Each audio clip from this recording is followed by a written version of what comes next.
ole vain chu silong lai tum kha All Souls Day manna ter tilan kan tuma mi pu hin tam khop maya kum tin hian November ni hi hianin lai tum kha han mola hianin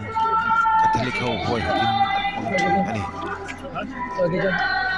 chumian manna chu tu tuma hian ron tilan kan tum don ani pon tam khop maya le video te a seili tuklo nan tin a seili tuk khi kan hlawa chuwang chuanin a zual pui zor zor kan han tilang don ani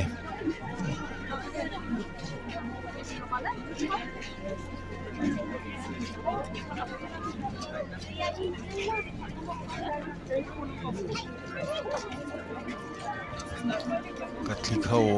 huai hot ani na hian an ngai lua an ngai sanga mi pui po an tam hle ani tun huna hian an thlan mualte an chei nei nal thin emema he huna tan hian an chung te an thian te kalta te tan hian sum le pai tam tak po an thlan chei nan hianin an hmang don ani ti kha a hriat reng ani kan video te bultangin top thlenga mi lo en chu sak turin kan som chewa pangpar ngai na tu te tan phei chuanin en naman hla nge in kan ringa chuti lai ro chuanin soita kan khan video te a seili tuk ka hlo wangin chip tiar takin kalangam kalat lawa karon la thuak thuaka heti hian a zong zong kha uluk takin kan la man lo ani ti kha min lo shet sak don nia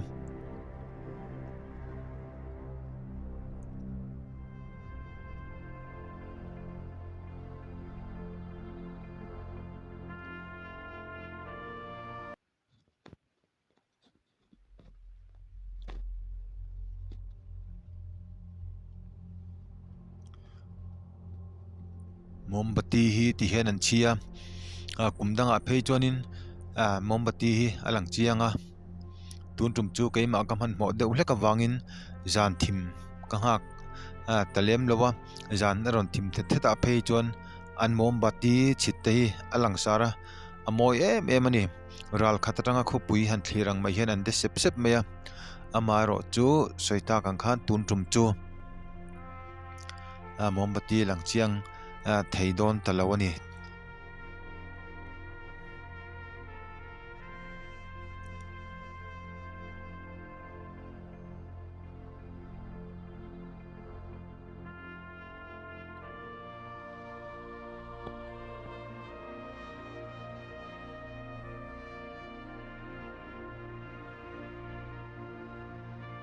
an thlan mual hi a zau mema ti khuan han hoi thlai la helama po khon khu ti khuanin alo klep tuar maya nal tak taka chei vek ania an chung ten an hmangai kalta te puala an ni manna ani awang hian an thlan poi an theiang tokin an chei nal ve thin ani a then te chuan chung in khom nate nein hun an lo mang ve boka hetian thlana hianin an lo man chil ve a tong trai nate hun an lo manga le an chung te kalta te an ngai ani ti sia in an thlal emema an thlan po hi kalsan theilo tam takan oma chuti laya in lo tong trai mol mol te muntina hianin an ombok ani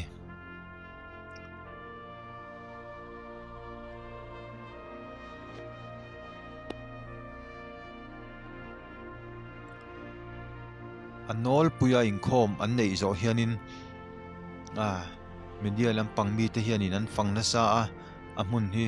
an cheinal thin ema wang hianin mit ala a mun moi tak nal tak ani awang hianin media lampang hianin hemi in khom hun ser an zo to hnu hianin an lu chil vele thung thin ani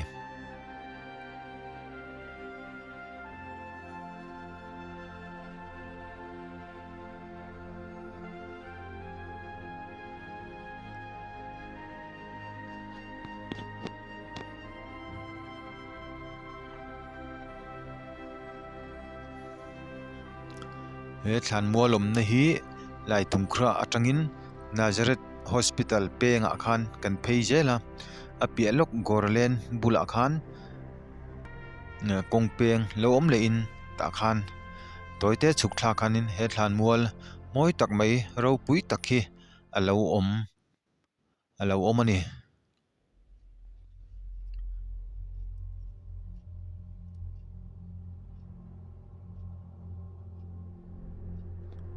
hetiang ni November ni hi hunan mandon hi chuan mi puite kal an tam thin ba ka lir theite atam thin em awang hian no vehicle zone a hian an puang ve a chu wangin lai mu atanga Nazareth peng phei zong gorlen phei kha motor lu phal lo na in ke chau mihring chawa kal thein an siama lir thei re kal phal lo no vehicle zone in an siam ani amoi hlom khop maya pangpari amalte te hanbel chian te po acha koma amai ro chu soita kang khan areidon video areidon tuka wangin amalte tein kan ti talo maya wholesale in ti te ti taila kan sei sual lawang chumo kan ron lakwal pop zel mai ni azau thamsia heti amalte te uluk taka hanlak sian rual ani lawa kan soita kang khan he memual zau tak mai lelam a hianin ala in phar duaya uluk taka hanlak sian chu ni lawani hetian kalpaten kan hanla deu thuak zela amoi hlom mema amuna tak phei chuanin rim te hi anei chu kani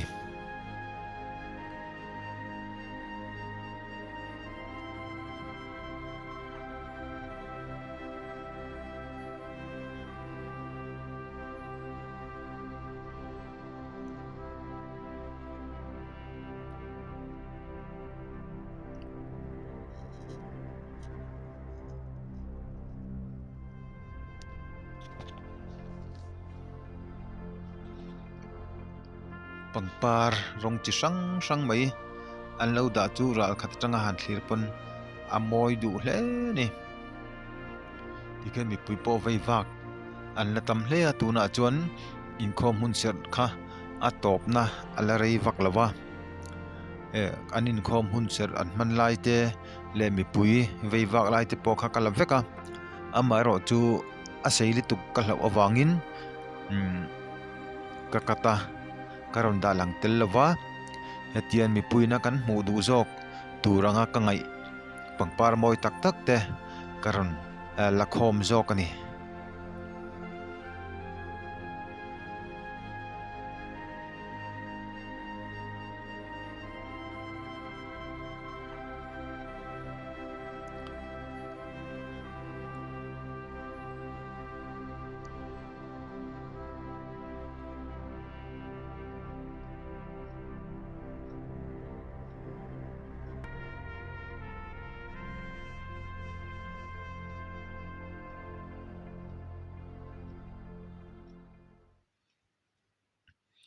kumtin November ni ni hianin he hun hi an hmang thina amuna local du te le remchang te inamani chuan November ni ni hian kumtinin an hmang thina ni ti kha kan sei langlok ani hei pangper thlang lampang ania turu khop mai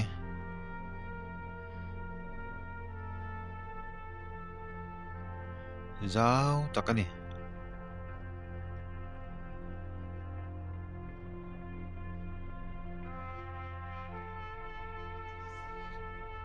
tihuan ku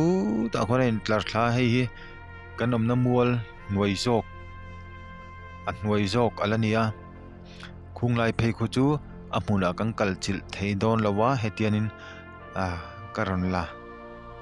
thuak ringot ani azau tham meya afan po kan fang seng lawang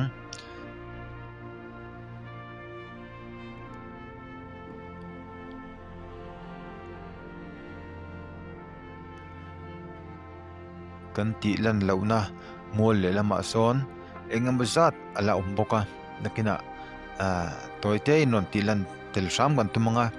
chu po kan zu chuk thakher lawanga hemi mual thla tang hianin kan zu thlir thladon nia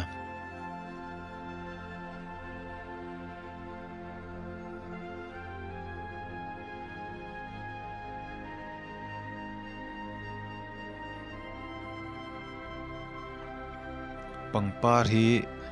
lekha han siam le plastica han siam vel kha a om lawa a fresh vek pangpar tak tak vek kha an hmangani ti kha kan soitel le sam du ni chu wang chuan heng hun atan hianin pangpar te po hi hi kan soi le lokanga a le lam pangzo ka nakina kanon tilan lang don nia ka ti kha ania hetian a hnuai lama po huan alawom duaya amual le lam chuan hnuai zawk ania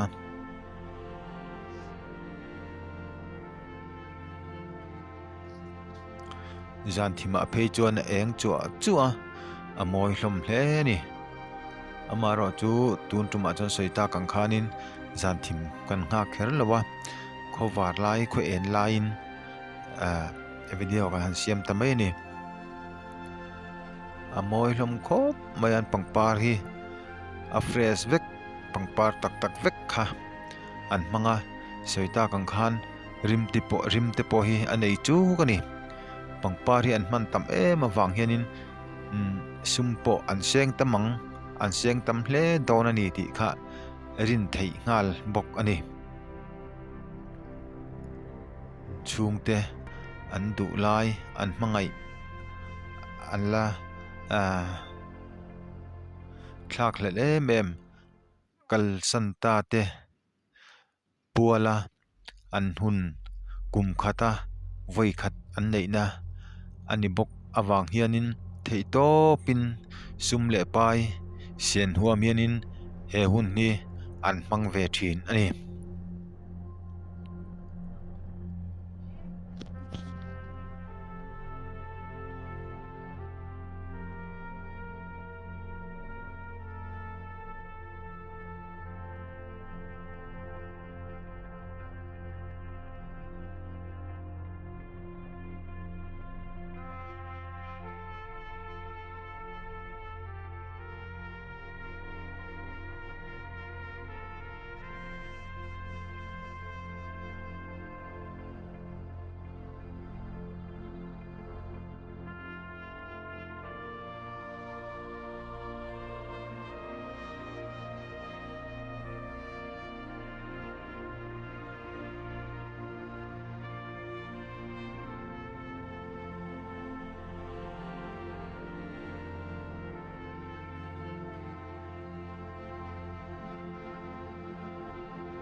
khi azawin azaw zia khi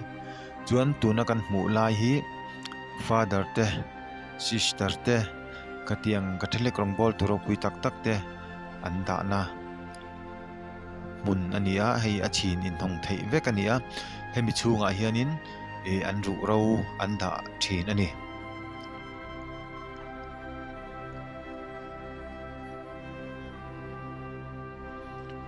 hi thanglam pangkha nia zau takani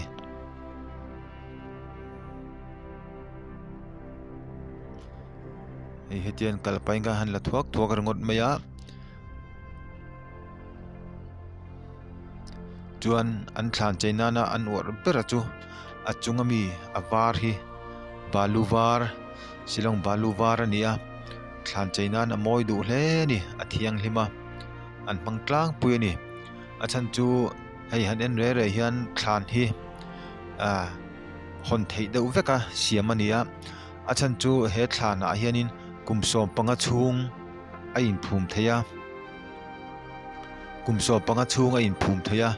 kumsom panga hnuwa an la chuaka an ru ro te nachina kanon ti lan tak ang khanin a ru ro rongot le an thil lo phum tel mu theiang ang kumsom panga hnuwan mu theiang ang kha an la chuaka chun khami ru ro chutiang ang ho dana mun chu om le a chu chatuana anom na mun to tur khan ni a chun helaya an thlan ruak akha midangin anon mangvele thina ni chutianga kumsom panga chunga an chung le khatte in phum thua tur anom ero chuanin anin phum thua thei zel thungani chutianga chung le khatte in phum thua le tur anom to lo chuanin kha thlan kha kumsom panga hnuwa chuanin an hai le a thlana thil mu angte da in te a andana mun tura anda tha a ta chuan helai thlan mun ti hek lo hianin mun an lo siam sak ani kan video pakhada khanin all souls day ya kan kalna thawa hianin kan non da lang to a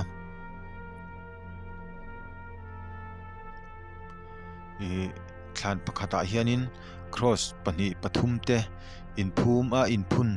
kan lo mu mai theya om nuala le cross pakhada te po ming pani pathum in ziak te po om theya heng hi achan chu na china kan soita kang khan kumsom panga chungin an chung kwa mi pathum an lo thi ni chonin cross pathum te an phuna anin phum thua veka cross pathum te an phuna ming te po an lo ziak do bol meya khatiang khanin helai mun hi thlan hi an mangani tuna kan mu tak zoi teng te po kha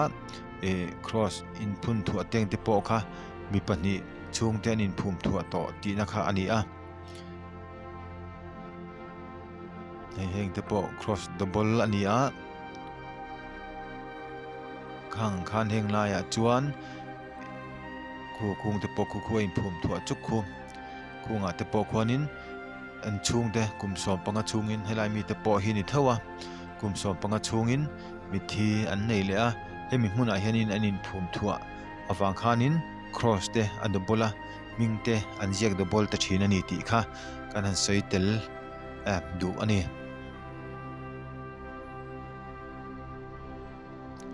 hi mi tam takin kan selawa enga tinge across lui jok so pei meyom ti te kha le enga tinge cross pani pathum an phun ti te zona te a oma khang kha ga han sei fi athiam dan ani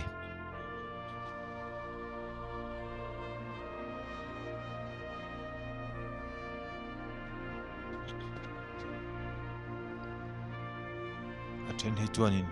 cross phun thu kher lo hianin cross pakhataya ming pani te an ziak mei boka athen ro chuanin cross te an phun thua du kher boka khanga chon ma ni zalen na ania chuwang chuanin enge ni tinge cross te an phun thua ti chu mi an lo in phum thua to ni ti hriat na kha ani katikan kumsom panga thlenga tuma in phum chunzom ani lo chuan kha thlan rok turin an lai choka thilomang angte khi ta da thanna hun an neya chuda chuan an lu ro te kha da tha in box te timeng khata khan an da tha a an ming te chin chi avekin chung ho tan te po chuanin pangpar te mompati te an la chit sak ve reng ani ti kha kan soitel du bok ani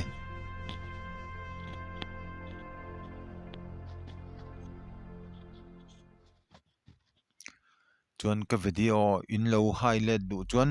kumsom panga chung chau in phum theina ti nita in khashia a khanin hemi an ru ro hai chu to te an dana hmun te karon tilang to a kha in du chuan in lo ven let don nia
thudang dei alai chuan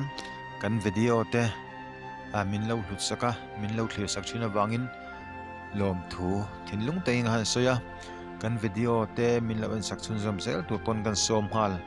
bok cheu ani tin kan channel hi soi fo tuangin tv gle content bi kam lowa arim changang ang kanon dalun nok nok thina viewers 10 subscriber 10 min lo hlut saka min lo en sak chun zom zel tu pon kan som cheu ani in chunga lom thu kan soye video danga dam takin lim takin kan hmule don nia